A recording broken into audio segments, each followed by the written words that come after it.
न्याय मिळू शकतो। सभापती महोदय, अजून एक महत्त्वाचा मुद्दा मला सांगायचा आहे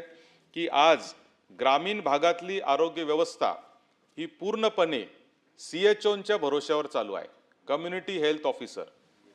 हेल्थ ऑफिसरमध्ये आपण आयुर्वेदिक डॉक्टरांना पण अलाउड केलेलं आहे, आपण उनानी डॉक्टरांना पण अलाउड केलेलं आहे, आपण BSc नर्सिंग झालेल्यांना पण अलाउड केलेलं आहे।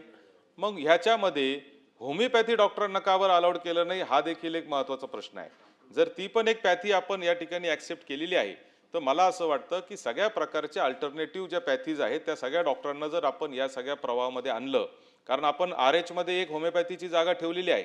प्रत्येक ह्याच्या डेंटलची जागा पण आपण ठेवलेली आहे, तर या CHOच्या ह्याच्यात जर आपण होमिओपॅथी डॉक्टरांना पण जर आणलं, त्यांच्याकडून आपण आता कोर्सेस करून घेतलेले, त्यांना रजिस्ट्रेशन सुद्धा द्यायला आपण शासनाने सुरुवात केलेली आहे, तर त्यांना देखील जर आपण याच्यात घेऊ शकलो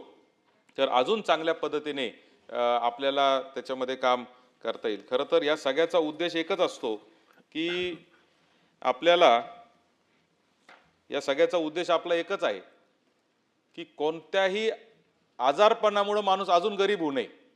यासाठी सरकार खरं तर काम करत असतं